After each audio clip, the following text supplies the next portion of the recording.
Hi everyone, Amanda Brown here from Homepreneur. Now, if you're here for the first time, you won't know that we've recently changed our branding. So instead of Amanda Brown Marketing, this page is now Amanda Brown Homepreneur.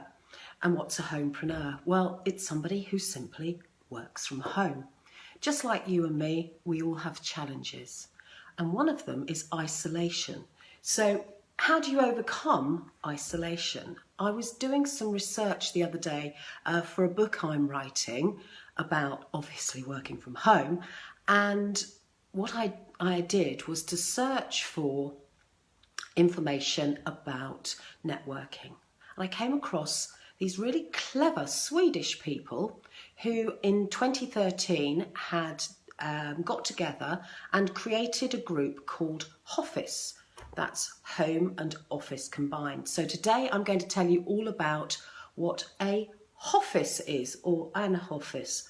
Not quite sure whether we're going to put the an or the a. Anyway, Hoffice. So a Hoffice is a co-working opportunity in somebody's home. And I have set up a Hoffice for May, and we're going to hold this Hoffice here in my home, in my kitchen here, where we are today. And I think there's going to be 7 of us joining the Hoffice trial, if you like. So, what do you need to run a Hoffice? Simply a willing group of volunteers. You need a host and a facilitator. That can be the same person. I'm going to host and facilitate this first time, and then maybe we'll swap it about. You need obviously a big space with enough space for people to sit down and have a laptop up. Essentially, it's different from a jelly because at a jelly you tend, I don't know if you know what a jelly is. A jelly is another co-working opportunity. That's where you meet in a public space and get together. Now, jellies are great, but they tend to turn into informal networking. So a jelly can be quite a noisy affair, and I always find it quite difficult to get to a jelly and actually do any work. I spend all my time chatting, which isn't the point. So back to the Hoffice.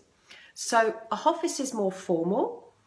What you do is you all introduce yourselves, you go round and you share what you're going to try and achieve in your day of working. So you'll introduce. So for instance, I'm going to work on a chapter of my book for the day. So I'm going to be working on the habit chapter, and I'll be doing some videos about forming great habits. So once you have introduced yourselves and then had a cup of coffee and got yourselves comfortable and everybody knows where all the facilities are and such like, you start with your first session, and we're going to have a session of 45 minutes. So that gives people a chance to really get down to, a big piece, a big chunk of work without any interruptions. Obviously, if people have to take a phone call, then there'll be a place for them to go and do that. Or if they need to make a phone call at a specific time, then I'm going to use my home office as a private place where people can go and do that. So that'll be great.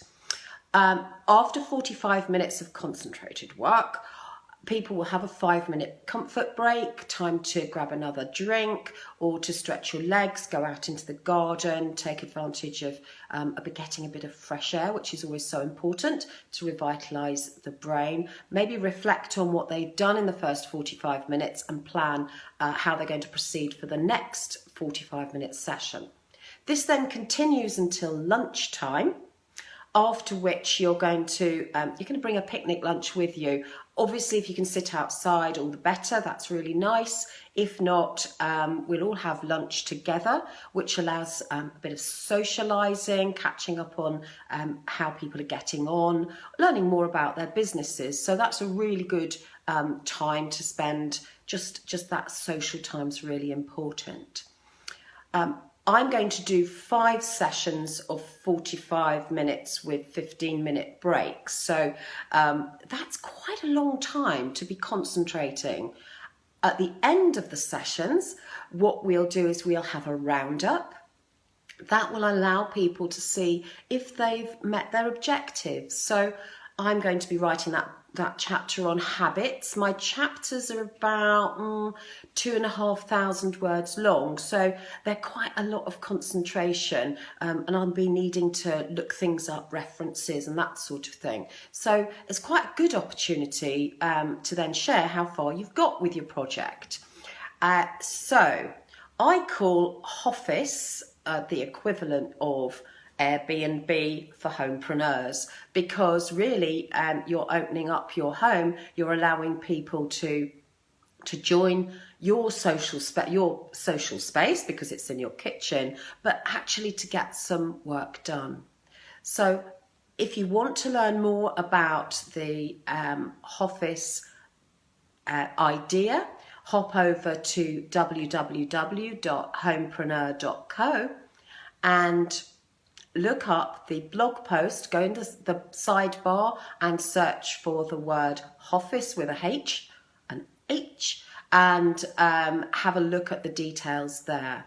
So thanks very much for watching this video. Nice to see some people were on live. And if you're catching up with this video later on, if you've got any comments or questions, please leave them in the comments below. Have a good day. Bye.